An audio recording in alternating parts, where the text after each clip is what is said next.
Salut à tous, c'est Manu pour RCF1. On va faire aujourd'hui une vidéo de présentation de la gamme Connect en électronique.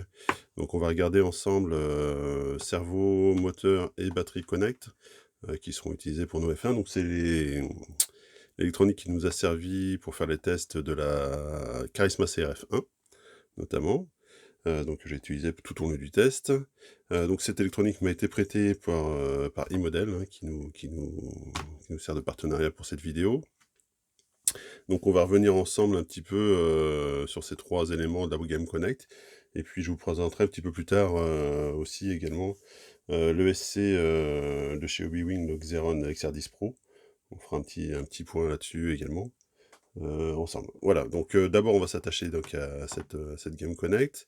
On va parler du cerveau pour commencer, puis après on parlera de la batterie et du moteur. Donc ce cerveau Connect, donc c'est un cerveau low profile en aluminium, hein. Donc il a la référence qui est ici, donc KN1207HVLP. Donc c'est un cerveau qui va nous délivrer une vitesse de 0,09 secondes pour faire 60 degrés, ou 0,9 secondes ou 0,07 secondes si on passe sur un voltage à 7,4 volts. Hein, là par défaut c'est 6 volts et on peut le monter jusqu'à 7,4 volts, hein, suivant les varios, on peut changer la valeur du voltage. Donc c'est un coreless. Alors coreless, la différence en fait avec les cerveaux brushless ou les cerveaux classiques, le coreless en fait c'est comme un moteur à charbon, sauf qu'à la place d'avoir comment ça s'appelle? Un un axe, enfin pas l'axe, mais la cage en acier complètement, ça va être une cage qui va être plus légère, donc qui va permettre d'avoir une meilleure activité à l'intérieur, donc il n'y aura pas ce noyau en acier, qui est un petit peu lourd, hein, pour les petits cerveaux notamment. Donc ça permet d'avoir des résultats qui sont sympas. On va regarder un petit peu donc ce qu'il y a dans la boîte. Donc en plus du cerveau, on va avoir tout un jeu de palonniers, hein, donc qu'on a classiquement, notamment en aéro, qu'on utilise classiquement en aéro. On a quand même un palonnier qui pourrait être utilisé en plastique, qui pourrait être utilisé en voiture.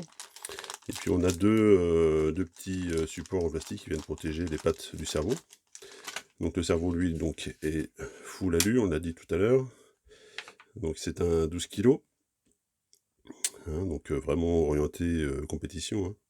Donc on le voit, Coreless moteur, donc full alu, que ce soit en haut et en bas, et 25 ans, hein, quand même compatible donc avec toutes les empreintes FUTABA pour tout ce qui est pignonnerie, tout ça.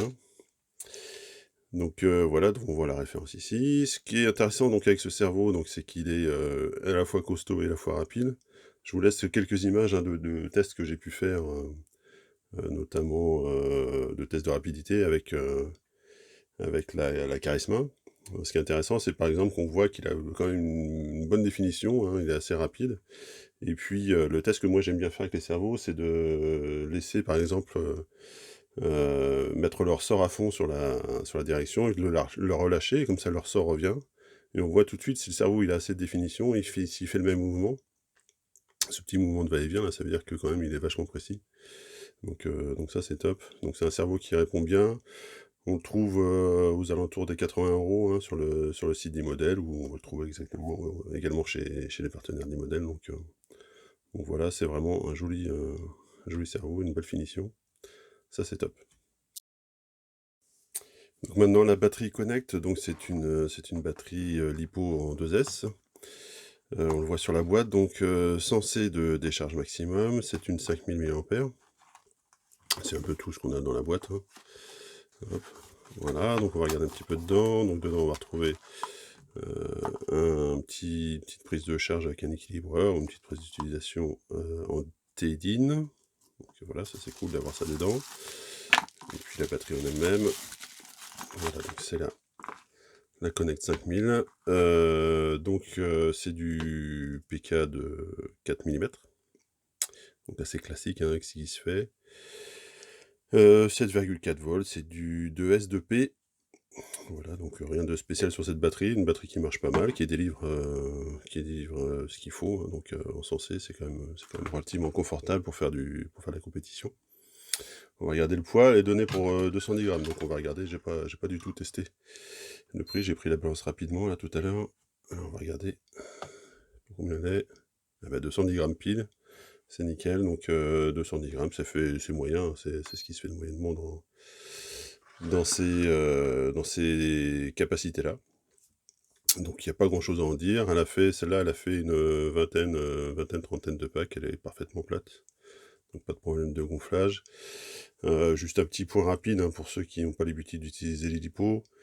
Les règles de sécurité, c'est toujours les mêmes, donc n'hésitez pas à mettre en comment ça s'appelle? En équilibrage la batterie quand vous chargez, hein, c'est mieux pour la vie de la batterie. Pareil, quand vous avez fini de rouler, mettez-la en storage. Enfin, si vous l'utilisez pas juste après, mais quand vous avez fini de l'utiliser à la fin de la journée, mettez-la en storage, c'est pas mal. Ça permet de gagner un petit peu en durée de vie aussi également. La charge, alors c'est toujours pareil, hein, c'est des batteries qui chargent entre 1 et 5C, mais il y a pas de dock, hein, dans le boîtier.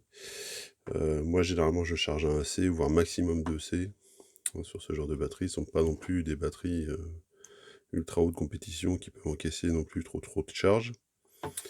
Donc voilà, surtout, hyper important, bien storer vos batteries à la fin de l'usage, ne pas les stocker, complètement chargées.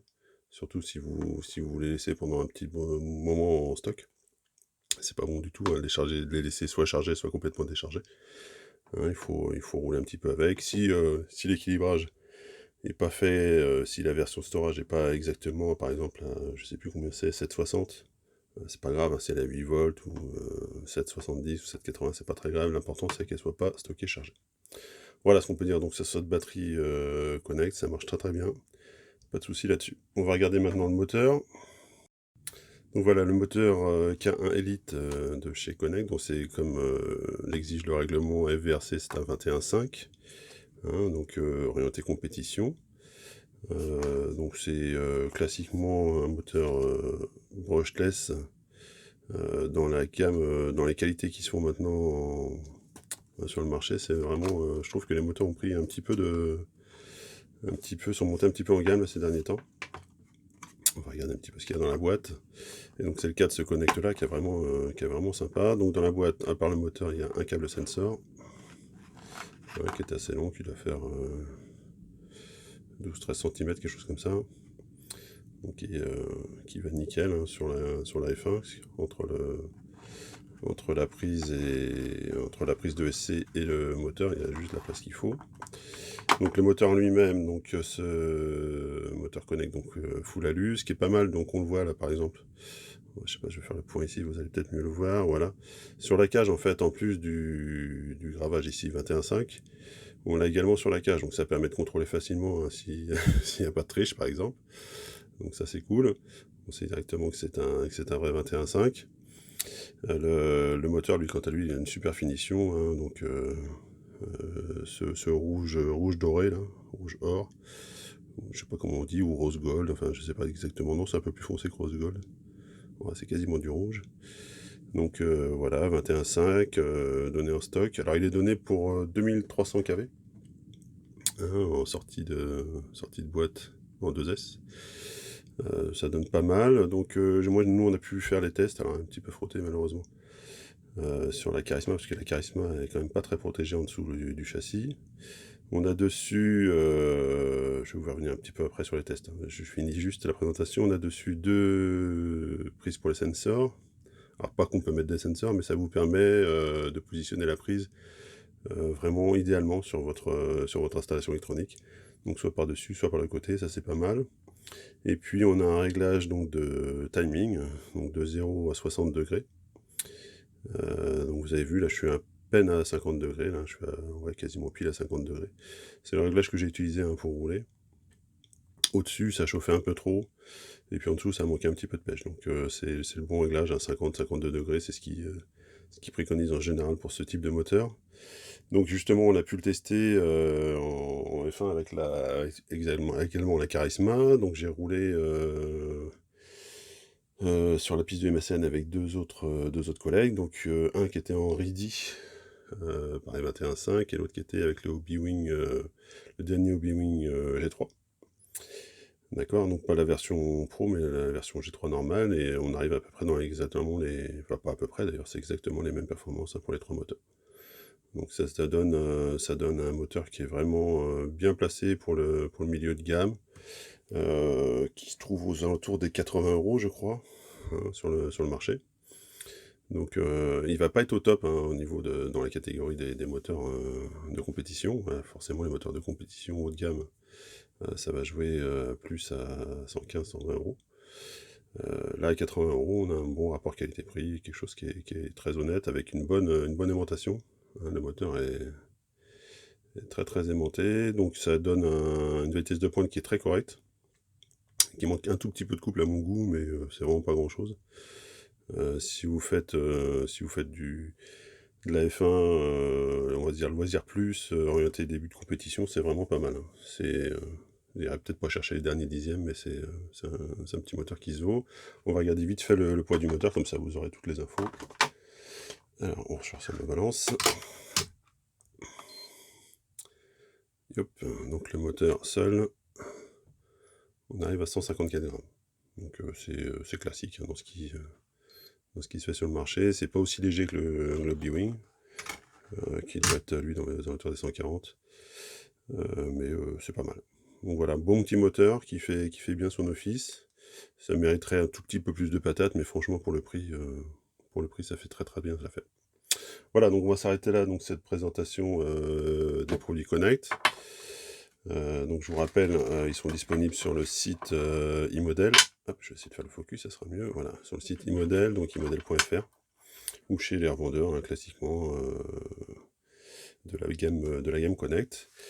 Bon, nous on va s'arrêter là pour cette vidéo, puis je vous dis à la prochaine, donc pour la vidéo sûrement de présentation du Xeron XR10 Pro G2, que j'ai pu tester également sur la Charisma. Donc on verra ça dans une prochaine vidéo. Moi je vous dis à la prochaine, et puis comme d'habitude, n'hésitez pas à vous abonner à la chaîne YouTube, laisser un petit pouce si vous voulez, ça permet de remonter un petit peu le référencement. Et puis la page Facebook comme d'habitude RCF1, il y a un groupe de discussion également, en plus du site web et du forum qu'il y a sur le site web. Donc il y a tout ce qu'il faut, si vous voulez en discuter, il n'y a pas de souci, moi je reste dispo pour parler de cette Game Connect ou d'autres choses, il n'y a pas de problème. Voilà, on se dit à la prochaine fois. Salut!